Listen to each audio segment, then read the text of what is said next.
Hello students, most welcome to my YouTube channel Ivan Kumar maths lover. Dear students, आज हम लोगों का टॉपिक है system of linear equations. System of linear equations, जिसको आप लोग हिंदी में कहते हैं रैखिक समीकरण का निकाय। निकाय वर्ड सिस्टम के लिए यूज होता है, निकाय वर्ड, इसके लिए हम लोग वर्ड यूज करते हैं निकाय। एंड ये लीनियर मीन्स रैखिक, रैखिक एंड समीकरण, है ना। तो आपको इक्वेशंस के बारे में क्वाड्रेटिक इक्वेशन के वीडियो में जाकर के आप देखेंगे तो बेसिक जो होता है इक्वेशन का वो हम वहां डिफाइन कर दिए हैं कि इक्वेशन क्या होता है, इक्वेशन को कैसे कैसे क्लासिफाई किया गया है, उसका क्लासिफिकेशन किस किस बेस्ड पर किया गया है, ये सारा चीज का हम जिक्र वहां कर दिए हैं। तो आप वहां से देख सकते हैं कि इक्वेशन जो होता है वो कोई भी mathematical equality, any mathematical equality which is satisfied for some particular values of variables is called equation.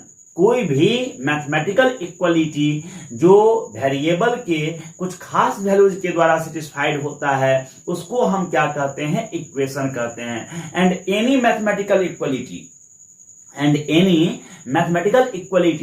which is satisfied for all values of variable, which is satisfied for every values of variable is called identity, सर्वसमीका, जिसको आप कहते हैं तादात्म्य या सर्वसमीका, जो सबके लिए equal हो जाए। कोई भी वैल्यू अगर वेरिएबल के जगह पे पुट कर दें और LHS और RHS इक्वल हो जाए तो ऐसी स्थिति में उसको हम आइडेंटिटी कहते हैं। और अगर कुछ खास वैल्यू के लिए ही वो सेटिस्फाइड होता है, it means LHS RHS equal हो जाता है कुछ खास वैल्यू के लिए, तब ऐसी स्थिति में वह जो मैथमेटिकल इक्वलिटी है जो किसी एक्सप्रेशन के हेल्प से लिखा गया हो या लैंग्वेज में लिखा गया हो तो वो आपको इक्वेशन कहलाता है।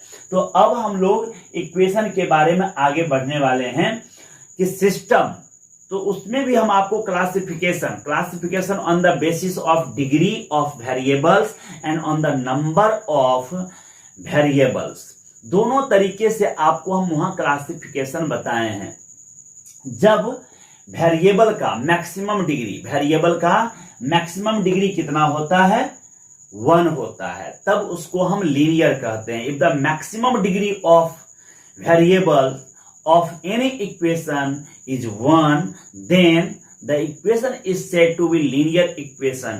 And if the degree of variables of any equation, maximum degree of variable of any equation is 2, then it is said to be quadratic equation. And for cubic equation maximum degree should be 3, and for biquadratic equation the maximum degree should be 4, and quantic ये sextic इस तरह से होता है आपको, ठीक है ना। आगे तो उस पर हम लोग डिस्कस अभी नहीं करेंगे, आगे हाईएस्ट डिग्री आप लोगों को बाइक्वाड्रेटिक तक काम चल जाता है।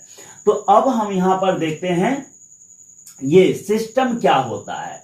आप जानते हो 10th क्लास से आप स्टडी करते आए हो, 6-7 से ही इक्वेशन स्टार्ट हो जाता है। वहां 6-7 में आपको एक चर वाले रैखिक समीकरण, it means the linear equation of one variable, एक चर वाले रैखिक समीकरण, वहां सिंगल वेरिएबल है एंड सिंगल इक्वेशन है, उससे सॉल्व हो जाता है आपको। इसका मतलब यह हुआ कि जब किसी इक्वेशन में सिंगल वेरिएबल होगा तो ऐसी स्थिति में आपको क्या करना होगा कि आपको एक ही इक्वेशन जनरेट करना होगा और एक ही इक्वेशन से आपका सॉल्यूशन आपको मिल जाएगा। यदि आपको 2 अननोन क्वांटिटी है, दो क्वांटिटीज का वैल्यू फाइंड करना है, तो वहां पर आपको 2 कंडीशंस होंगे और 2 कंडीशंस से 2 इक्वेशन जनरेट होंगे और तब जाकर के आपका इक्वेशन सॉल्यूशन दे देगा। सो जितने वेरिएबल हैं उतने ही इक्वेशंस की आवश्यकता होती है एक प्रॉपर सॉल्यूशन के लिए, ठीक है ना। अब ये प्रॉपर सॉल्यूशन की बात मैंने क्यों किया, इसलिए कि जब आपको नंबर ऑफ वेरिएबल्स से नंबर ऑफ इक्वेशंस कम हो, नंबर ऑफ वेरिएबल्स से नंबर ऑफ इक्वेशंस कम हो, तो ऐसी स्थिति में उस सिस्टम के लिए उसको सिस्टम भी हम नहीं कह सकते, वो कंप्लीट सिस्टम नहीं है। सिस्टम बोल दे सकते हैं लूजली, लेकिन वो कंप्लीट सिस्टम नहीं है। तो वो उस सिस्टम के लिए आपको क्या होगा, इनफाइनाइट सॉल्यूशन होगा। फॉर एग्जांपल मान लीजिए किसी ने आपको कहा कि किसी रेक्टेंगल का एरिया 12 सेंटीमीटर स्क्वायर है, तो उसका लेंथ और ब्रेथ बताइए। अब यहां कितना क्वांटिटी आपसे पूछ दिया गया, 2 क्वांटिटी, लेंथ एंड ब्रेथ, और कह दिया if the area of any rectangle is 12 centimetre square, 12 centimetre square, then find its length and breadth. Here we have 2 quantities whose value to be find। हमको दो ऐसे वेरिएबल्स हैं जिसका हमको value क्या करना है, फाइंड करना है। तो बात यहां पर देखिए, एरिया दे दिया नहीं, और हमको क्या चाहिए, length and breadth. Length and breadth दो क्वांटिटी है हमारे पास यहां। अब ये 2 क्वांटिटी का वैल्यू फाइंड करने के लिए हमको कितना इक्वेशन चाहिए, 2 इक्वेशन। लेकिन अब 2 इक्वेशन तो है नहीं, बस हमको LB इक्वल टू दे दिया 12। सो अब जब यहां पर इक्वेशन 1 है बट वेरिएबल हमको 2 है, तो ऐसी स्थिति में क्या सिचुएशन है, number of equation is less than number of variables. Number of variables, तो ऐसी स्थिति में आपको इनफाइनाइट सॉल्यूशन होना है। क्या होना है, इनफाइनाइट सॉल्यूशन। याद रखिएगा, जब भी आपको number of equation less than number of variables हो जाए तो इनफाइनाइट सॉल्यूशन पॉसिबल है। मतलब इसके आंसर इनफाइनाइट तरीके से दिए जा सकते हैं। कहने का मतलब यह है कि यदि L हम 1 ले लेंगे तो B को हम 12 ले लेंगे, यदि L को हम 2 ले लेंगे तो B को हम 6 ले लेंगे, L को 3 ले लेंगे तो B को 4 ले लेंगे। इस तरह से हम ढेर सारा वैल्यू, L बराबर हम 5 ले लेंगे तो B बराबर 12/5 ले लेंगे। तो गौर कीजिए, इनफाइनाइट तरीके से सॉल्यूशन पॉसिबल है। कब, if the number of variable is greater than number of equations, है ना। सिंपल सा फंडा है यहां। तो अब हम धीरे धीरे इक्वेशन के बेसिक कॉन्सेप्ट की ओर बढ़ रहे हैं। तो अब 10th में जब हम पढ़े थे तो वहां 2 चर वाले रैखिक समीकरण, it means linear equation of 2 variables. Linear equation of 2 variables में आपने क्या देखा था कि जितना वहां वेरिएबल था उतने ही हमको इक्वेशन दिए गए। 2 वेरिएबल था तो हमको 2 इक्वेशन भी दिए गए, तब जाकर के हम उसका सॉल्यूशन निकालते थे। एक्स का भी वैल्यू फाइंड करते थे और वाई का वैल्यू फाइंड करते थे, है ना। तो वहां पर आपने देखा होगा कि कभी आपको नो सॉल्यूशन होता होगा, सॉल्यूशन नहीं निकलता होगा। कभी क्या होता होगा कि यूनिक सॉल्यूशन और द्वितीय हल होता होगा, या कभी आपको अनगिनत तरीके का सॉल्यूशन होता होगा। तो आप वहां देखे होंगे कि कई तरह के सॉल्यूशन आपको पॉसिबल होते हैं, है ना। तो अब हम आगे जब बात करेंगे इस पर, नेक्स्ट यहां से हम आगे बढ़ते हैं। तो देखिए कैसे system of linear equations, system of linear equations. तो अब बात उठती है कि किसी इक्वेशन का सिस्टम कंप्लीट कब होगा, किसी इक्वेशन का सिस्टम कंप्लीट कब होगा, ये हमको समझना है, ठीक है। तो देखिए सिस्टम कंप्लीट कब होगा, कहता है if the number of variables is equal to the number of equations. If the number of variables is equal to the number of equations, जितना वेरिएबल्स है उतना ही अगर इक्वेशन भी है, तब हम उसको क्या कहेंगे कि सिस्टम कंप्लीट है। सिस्टम कब कंप्लीट होगा, समझ गए कि जब number of variables and number of equations same हो जाए, इक्वल हो जाए। यदि 2 वेरिएबल्स वाले हैं तो 2 इक्वेशन भी दिया हुआ रहे, 3 वेरिएबल्स वाले हैं तो 3 इक्वेशंस दिया रहे, तब वह सिस्टम क्या कहलाएगा, आपको कंप्लीट कहलाएगा। सिस्टम क्या कहलाएगा, कंप्लीट। तो आइए हम लोग डिस्कस आगे करें, इस पर हम बात करें, है ना। ये तो हमारा टॉपिक है और टॉपिक पर हम आगे बढ़ते हैं। आप ये भी समझ चुके हैं कि सिस्टम कब कंप्लीट होगा, लीनियर क्या इक्वेशन कब कहलाएगा, यह भी आप समझ चुके हैं। तो अब हम आगे इस पर डिस्कस करते हैं, थोड़ा सा ध्यान दिया जाए। सबसे पहले हम सिस्टम लेते हैं, सिस्टम ऑफ लीनियर इक्वेशंस, है ना, system of linear equations. Let x1 x2 x3 dot dot dot dot xn are n variables. ये आपके पास कितने वेरिएबल्स हैं? n वेरिएबल्स हैं। अब यहां आप लोग देख रहे हैं कि टोटल वेरिएबल्स की संख्या n है। इसका मतलब सिस्टम पूरा करने के लिए कितने इक्वेशंस की हमें आवश्यकता होगी? n इक्वेशंस की। आपको हमने पहले ही कहा कि सिस्टम कंप्लीट तभी होगा जब आपको वेरिएबल्स की संख्या और इक्वेशंस की संख्या इक्वल हो जाए। तो अब यहां देखिए हमको इक्वेशंस क्या लेना होगा, are n variables and a1 x1 plus a2 x2 plus a3 x3 plus dot dot dot dot an xn is equal to हम b1 ले लिए। फिर यहां इस तरह से हमने इसको ऐसा दे देते हैं, a11 कर देते हैं, a12 कर देते हैं, a13 कर देते हैं, a1n कर देते हैं। और फिर देखिए इसको a21 x1 plus a22 x2 plus a23 x3 plus dot dot dot a2n xn ले लेते हैं, इक्वल टू हम यहां b2 दे दिए। और फिर इसी तरह से a31 x1 a32 x2 plus dot dot यहां ये a33 x3 plus dot dot a3n and xn is equal to b3। इस तरह से ये बढ़ते हुए यहां पर ऐसे बढ़ते हुए ये an1 x1 plus an2 x2 plus an3 x3 plus dot dot dot ann xn is equal to हमने bn दिया।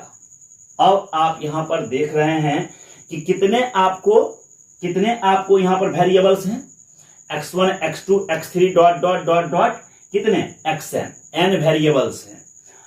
और यहां इक्वेशन अब काउंट कीजिए, इक्वेशन काउंट करिए कितने हैं, ध्यान दीजिए। यह है आपको 1 1, यह है 1 2 3 n। इट मीन्स यहां तक 3 था तो 3 इक्वेशन था, यहां क्या है n है। इसका मतलब कितने इक्वेशंस हो गए, n इक्वेशंस। टोटल इक्वेशंस की संख्या कितनी हो गई, n।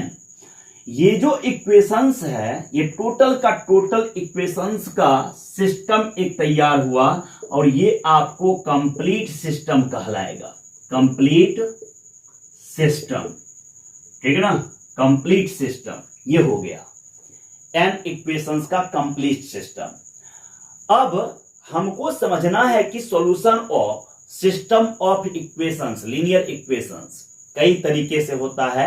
अभी आप इसमें मैट्रिक्स मेथड से सीखेंगे, फिर जब हम डिटर्मिनेंट पढ़ाएंगे तब आपको क्रैमर रूल से सिखाएंगे वहां पर, और फिर आगे हायर क्लास में आप कई तरह के रूल को सीखेंगे। न्यूमेरिकल एनालिसिस, जब आप ग्रेजुएशन में जाएंगे तो न्यूमेरिकल एनालिसिस एक अलग आपके लिए बुक रहेगा और उस न्यूमेरिकल एनालिसिस के अंदर आप जो है सिस्टम को सॉल्व करने के कई प्रोसेस सीखेंगे। तो यहां पर फिलहाल हम लोग मैट्रिक्स मेथड जो 12 में हमें पढ़ना है उस मेथड को सीखना है। तो ये जो टोटल आपको सिस्टम लिखा गया है, अब इस पूरे के पूरे को मैट्रिक्स फॉर्म में कैसे कन्वर्ट करेंगे, इसको हमको क्या करना है, मैट्रिक्स फॉर्म में कन्वर्ट करना है, ठीक ना। तो कैसे कन्वर्ट करेंगे आइए देखते हैं, है ना।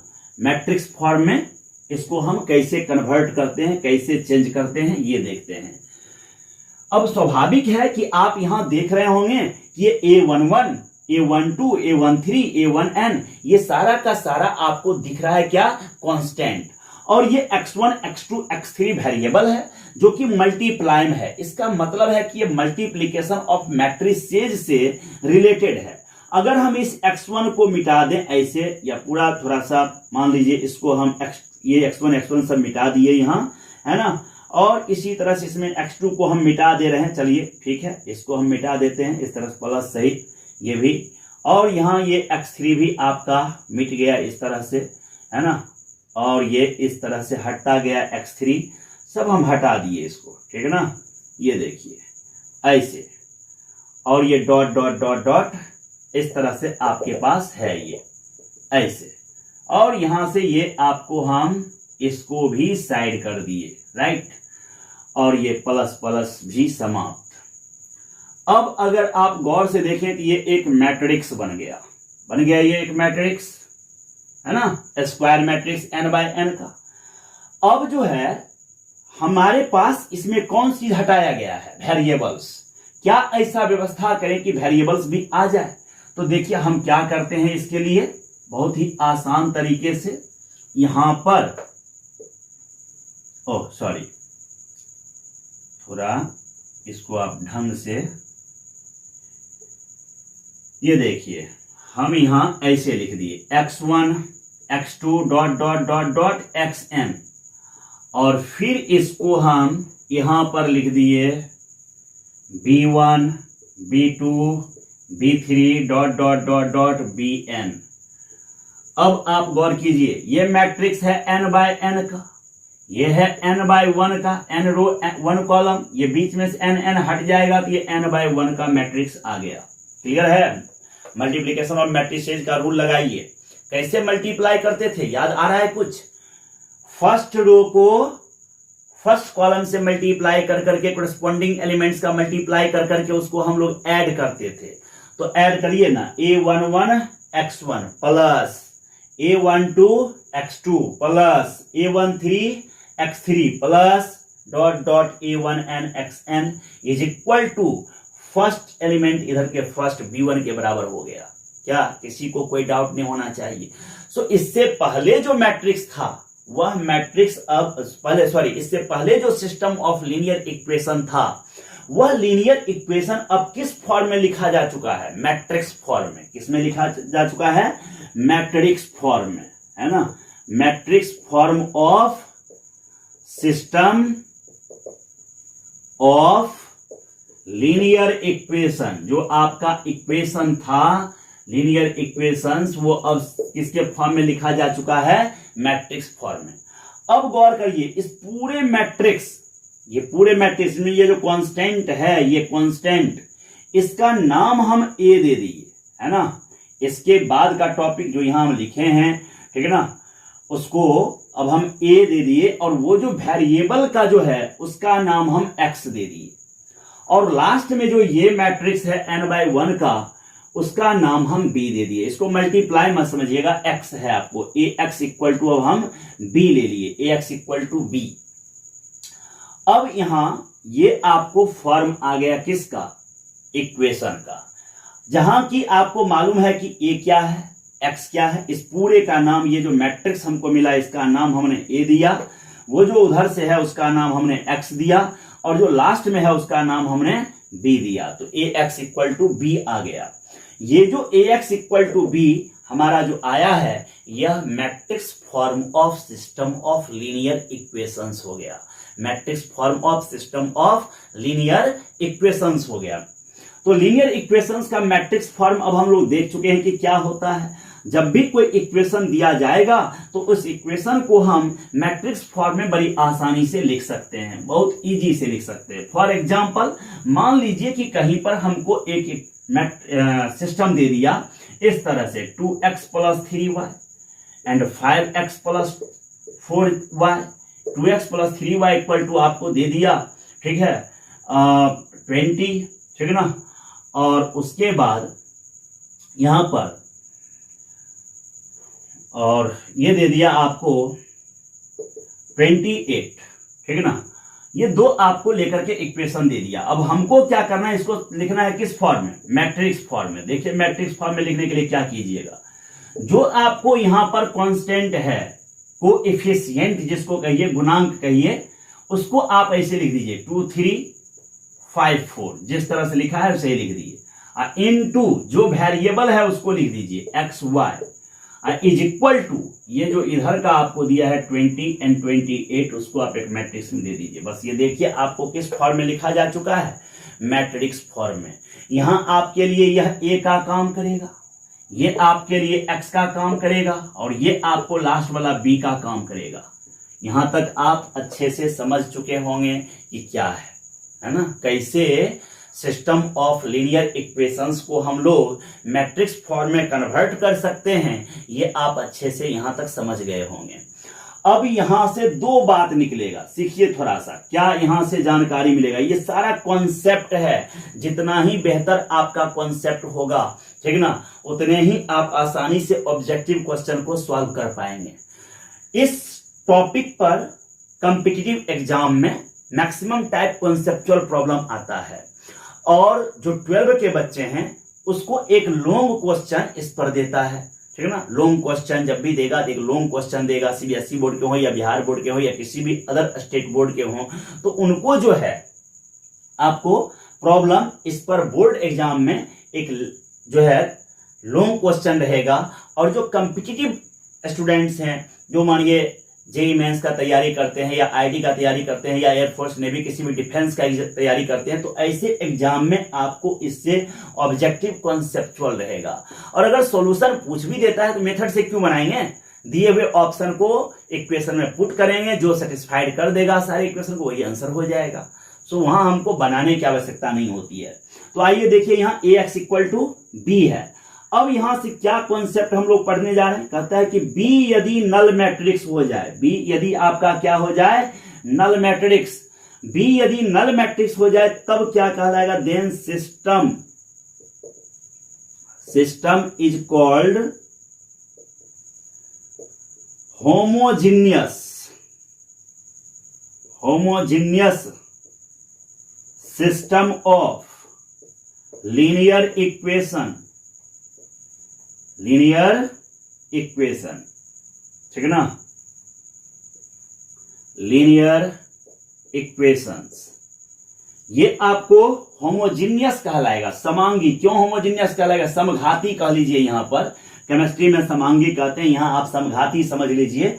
तो कहता है कि इधर अगर आपको ये नल मैट्रिक्स हो जाए, इट मीन्स यहां पर यह 0 0 हो गया, ये आपको 0 हो गया, तो सभी टर्म के डिग्री बराबर होने चाहिए। इसका डिग्री 1, इसका डिग्री 1, इसमें भी कोई वेरिएबल हम गुना कर दें तो डिग्री तो एक ही है। यहां भी आप z से गुना कर दीजिए, देखिए कि डिग्री एक ही है।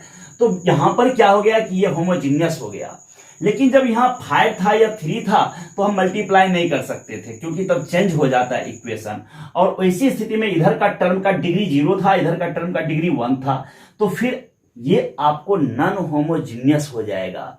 जब आपको B जो है नल मैट्रिक्स के बराबर नहीं हो, नल मैट्रिक्स 0 नहीं लिखते, O लिखते हैं, O और 0 थोड़ा लंबा होता है, O थोड़ा ये O गोल होता है, तो नल मैट्रिक्स लिखे हैं, ना कि 0 लिखे हैं। तो B is not equal to null matrix, then system of equation,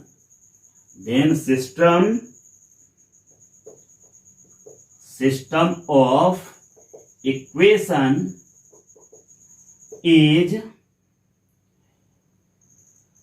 is said to be non-homogeneous। क्या कहलाएगा, नॉन होमोजीनियस कहलाएगा। सो होमोजीनियस और नॉन होमोजीनियस कब कहलाएगा, ये आपको यहां पे क्लियर हो गया है ना। आप देख रहे हैं होमोजीनियस का कंडीशन क्या है और नॉन होमोजीनियस का कंडीशन क्या है। अब इस सिचुएशन में, दोनों ही सिचुएशन में हमें जानना है कि इसका सॉल्यूशन कैसे एग्जिस्ट करेगा, सॉल्यूशन कैसे निकलेगा। तो आइए सबसे पहले हमको क्या करना होगा, सॉल्यूशन मींस क्या होता है, वेरिएबल का वैल्यू फाइंड करना। सॉल्यूशन का मतलब क्या होता है, वेरिएबल का वैल्यू फाइंड करना। तो वेरिएबल का वैल्यू फाइंड करना है तो हमारा इक्वेशन है क्या, सो देखिए यहां ax = b, ax = b, और हमें फाइंड क्या करना है, x को फाइंड करना है, x को। तो x कैसे निकलेगा, x निकालने के लिए इधर से a को हटाना होगा। तो कैसे हटेगा ये a, तो आपको पता है कि अगर इसको किसी तरह से यूनिट मैट्रिक्स में बदल दें, a को यूनिट मैट्रिक्स में, तो काम हो जाएगा। तो a कैसे इनवर्स यूनिट मैट्रिक्स में बदलेगा, तो आप A इनवर्स से दोनों तरफ मल्टीप्लाई कर दीजिए। ए इनवर्स से, देखिए मल्टीप्लाई कर दिए। आपको मालूम है कि A inverse into a unique matrix होता है, ये ए इनवर्स बी हो गया। और यूनिट मैट्रिक्स से किसी को भी गुणा करते हैं तो वही रह जाता है ना। तो x इज इक्वल टू आपके पास रिजल्ट क्या आया, ए इनवर्स इंटू बी। थोड़ा और अगर हम आगे बढ़ाएं x को, x तो ये देखिए ए इनवर्स के बदले आप जानते हैं कि एडजॉइंट ए बाय डिटर्मिनेंट ए होता है, adjoint A bye determinant A. Adjoint A को डिटर्मिनेंट ए से डिवाइड कर देते हैं तो आपको क्या मिल जाता है, ए इनवर्स मिल जाता है, और इनटू ये बी है। अब थोड़ा सा यहां पे क्या हो रहा है, यहां थोड़ा सा अब हमको सोचने के लिए मजबूर कर रहा है। क्यों मजबूर कर रहा है, क्योंकि डिनोमिनेटर में कुछ आ गया। डिनोमिनेटर जहां आ गया तो फिर डिफाइंड और अनडिफाइंड का केस आएगा। तो देखिए ये जो आपको न्यूमरेटर डिवाइडेड डिनोमिनेटर का जो फॉर्म है, इसमें तीन तरह का सिचुएशन जो है क्रिएट होता है। तीन तरह का सिचुएशन, क्या क्या सिचुएशन क्रिएट होता है ये देखिए, है ना। तीन तरह का सिचुएशन क्रिएट होता है। क्या क्या क्रिएट होता है, कहता है ऊपर आपको फाइनाइट, ऊपर जो है नन जीरो नंबर है, नन जीरो नंबर, ऊपर नन जीरो नंबर, और नीचे भी आपको non zero number, non zero number, ठीक है ना। तो ऐसी स्थिति में ये आपको यूनिक सॉल्यूशन देगा, यूनिक सॉल्यूशन, समझ में आया। यूनिक सॉल्यूशन, यूनिक मींस क्या, एक्स का एक वैल्यू आएगा कुछ भी खास, y का भी कुछ खास वैल्यू आएगा, और z का भी कुछ खास वैल्यू आएगा। ये नहीं जो है सो दिमाग में रख लेना है कंफ्यूजन कि x y z का यूनिक मतलब सबका बराबर बराबर वैल्यू है। यूनिक मींस होता है सिंगल सॉल्यूशन होना, x का अपना एक खास वैल्यू आना, y का अपना एक खास वैल्यू आना, z का अपना खास वैल्यू आना। इट मींस x अगर 1 आया है तो y 1 2 3 कुछ और भी हो सकता है। ये जरूरी नहीं है कि 1 ही वही रहे, 1 भी हो सकता है, 2 3 कुछ अलग भी, लेकिन ये नहीं होगा कि x के वैल्यू दो निकल जाए या y के दो वैल्यू निकल जाए, z के 3 वैल्यू, इस तरह की बातें नहीं होगी, ठीक है ना। यूनिक सॉल्यूशन का मतलब ये होता है। सो यूनिक सॉल्यूशन होगा। और दूसरा केस सुनिए क्या होता है, ऊपर आपको नन जीरो हो, नन जीरो, और नीचे आपको जीरो हो, तो ऐसी स्थिति में नो सॉल्यूशन होता है, नो सॉल्यूशन। ये ट्रिक दिमाग में रखिएगा हमेशा।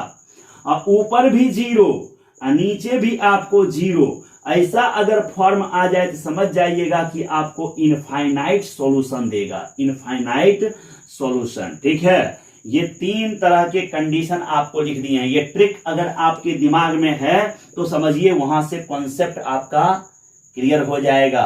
क्या दिमाग में बात आएगा, सो देखिए फर्स्ट केस, केस यहां नोट, यहां फर्स्ट नोट, नोट 1, ये सब हम लोग पढ़ रहे हैं नॉन होमोजेनियस के लिए। If B is not equal to null matrix, that is system is non homogeneous, system is non homogeneous, non homo, अच्छा चलिए ठीक है, जीनियस, एंड यहां पर दिया एडजॉइंट ए इंटू बी। अच्छा ये मैट्रिक्स है, गौर कीजिए, ये भी मैट्रिक्स है लेकिन ये वैल्यू है। Adjoint A into B is not equal to null matrix and determinant A is not equal to 0, then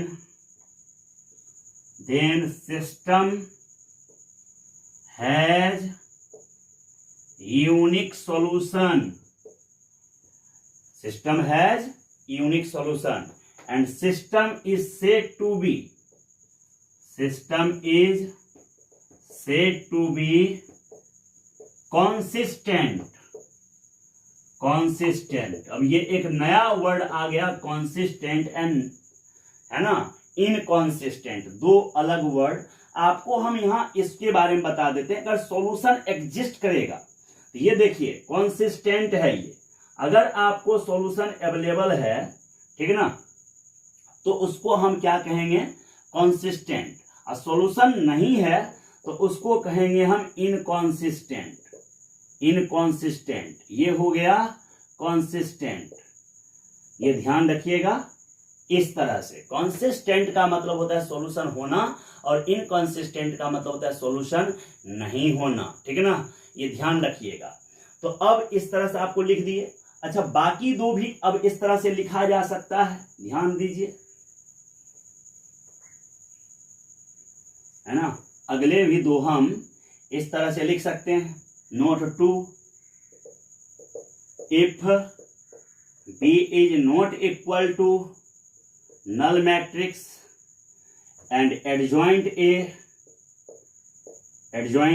into B is not equal to null matrix and determinant A equal to 0, then system has no solution. System has no solution. System के लिए solution होगा ही नहीं। And system is said to be inconsistent. System is said to be inconsistent. ये inconsistent कहलाएगा। और next note देखिए क्या है, कहता है if B is not equal to null matrix, adjoint A into B is equal to null matrix and determinant A equal to 0, then system is said to be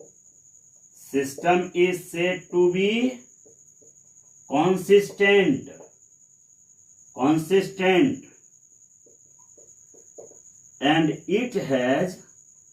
and system has infinite solution.